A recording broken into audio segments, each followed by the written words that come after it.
The title of this piece I should mention is called This is About 15 Minutes.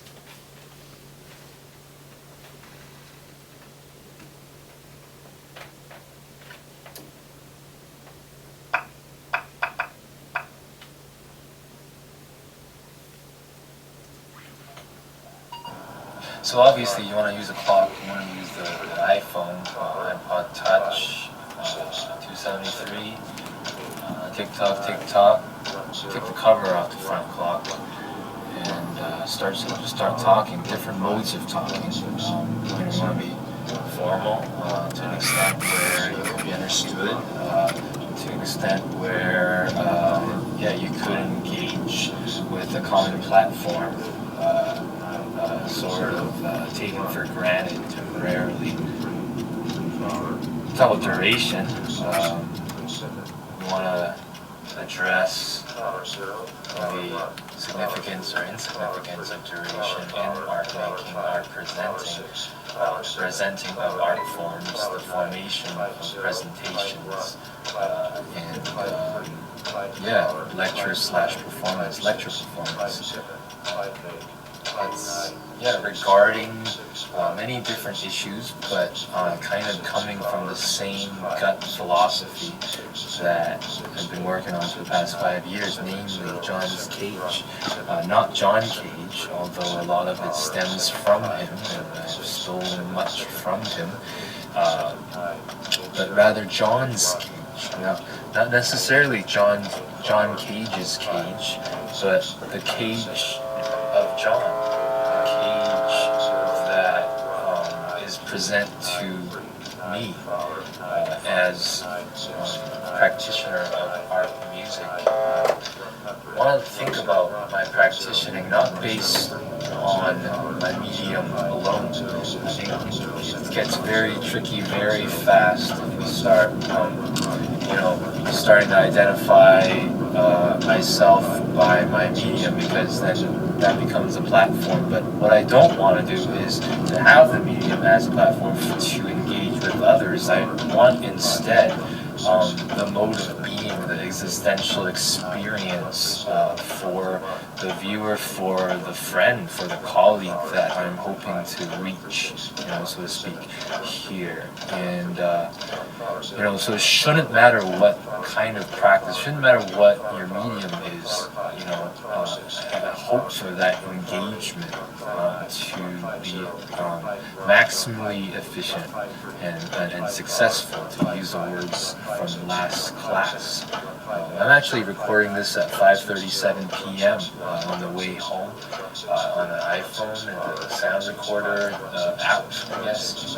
I'm stuck in traffic between the roads of White's Canyon Road and Stillmore Street in Canyon Country, Valencia-ish type area. It's sort of like a Tri-Cities area. As you compare to Vancouver, where I'm from, they also have their own Tri-Cities area. It's called Tri-Cities.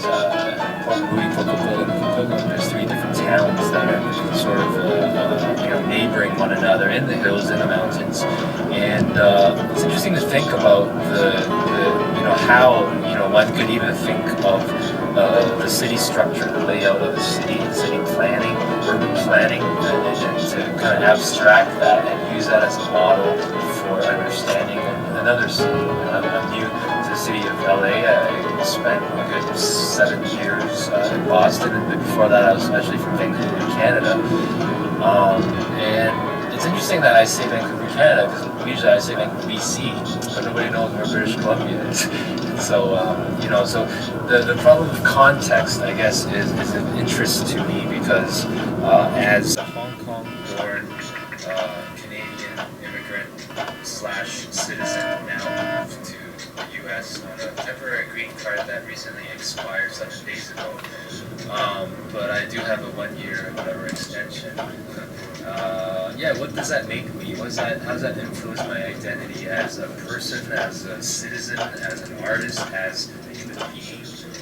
We talk a lot about being human beings, in our class, it's definitely worth talking about, worth addressing some more, as long as we stay human, as long as we are human, as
always go to Einstein.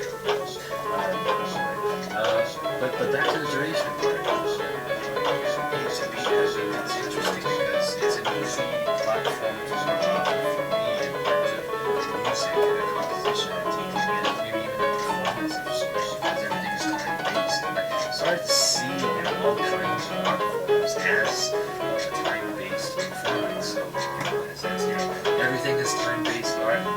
Everybody's special. That's another thing. But tangents are necessary in order to make us aware of the subject that we're getting at. Performance can get lost in performance. It's specifically superior. I think tangents can be great because it kind of sheds light on matters. And it's almost like you're living in the moment. You are living in the moment. And so you actually engage with the present duration ahead of you, in front of you, beside you, behind you. And keeping that in mind, that's the kind of state I think that the most successful, to use that word, performances that I've encountered, I felt that is the best use of the duration. Now, when you think about duration, you obviously think about time and clock time, and it's interesting and it's necessary, I feel like, in my studies is that to distinguish between time and clock time and clock. And this Tri-City mindful, I guess, mindset, setup, template, so to speak, can be applied to noise, music, and sound. That just now, I think that this kind of threefold manner of thinking about time, clock time, and time, clocks, actually, does correlate to noise, music,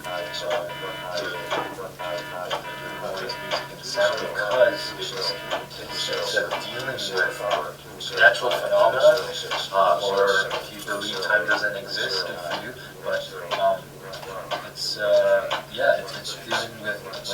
dealing with a natural phenomenon that that is there, that is existing, and then you have. So I like to categorize my gut philosophy and everything into two separate categories, where one is HIS, the other is NES. HIS stands for humanly imposed system. So NES stands for naturally existing system. So either if you're thinking, if you're reacting, acting towards, against whatever phenomenon before you, you either see it as a naturally existing system or you see it as a existing system. So I think a naturally existing system would be air, atoms. We didn't know atoms were atoms until we humanly imposed the word atoms to the atoms. And so that is also HIS.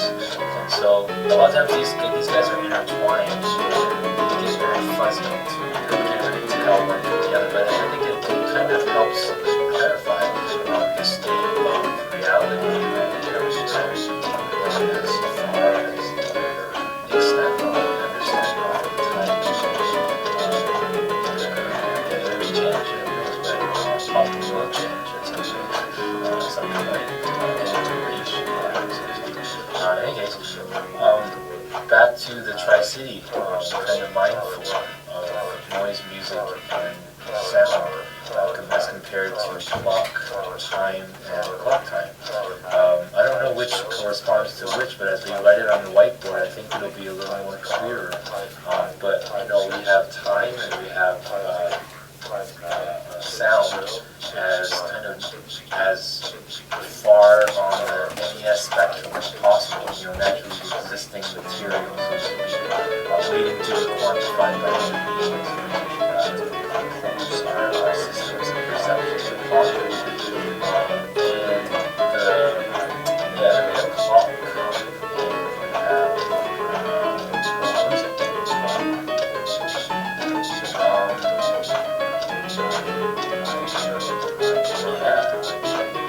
So it has to be like music is organized sound. Cage defined that in his Credo 1937.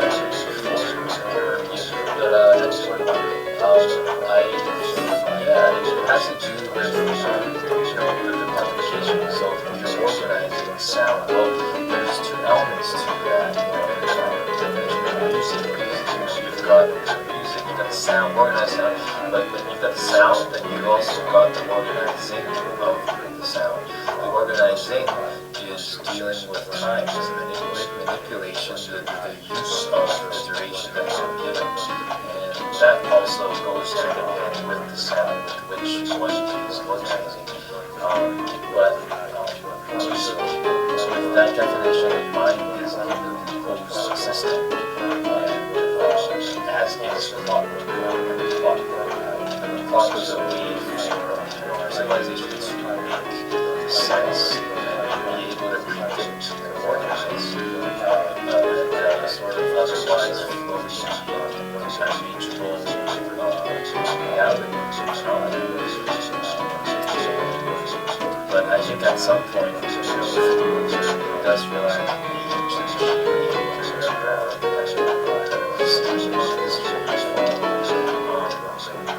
Mumford talks a lot about this, techniques of civilization, as well as the interpretations of forecasting, which is the other one, the compilation of it. He talks about, there was a time where clocks were clocks, were not time. I feel like these days we associate the clock with time, and are struggling against time, but it itself is not time. So how we kind of interchange place one for the other. But music is not sound, period. Sound is not music, period. There's a lot of contingency things that play. It depends on, depends on nothing. It really depends on. So it's always in flux. You never know what you're going to say next.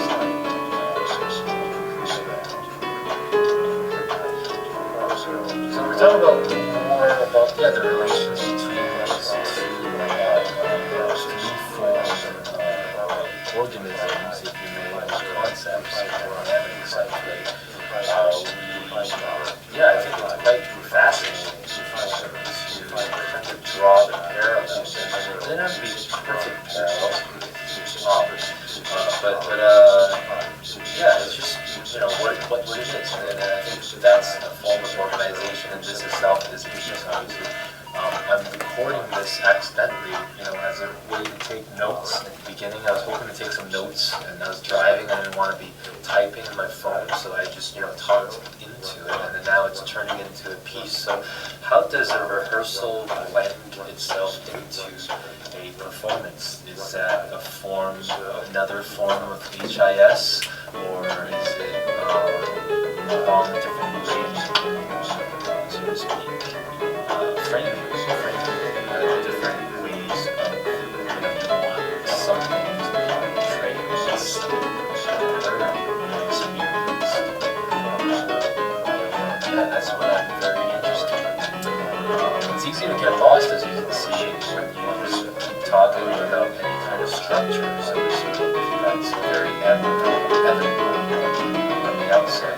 So if I were to go back in time 14 minutes and 39 seconds ago to the beginning of this talk, this minute, this idea starter, and start measuring from then until now, which is now 14 minutes and 55 seconds, 56, 57, 58, 59, 50.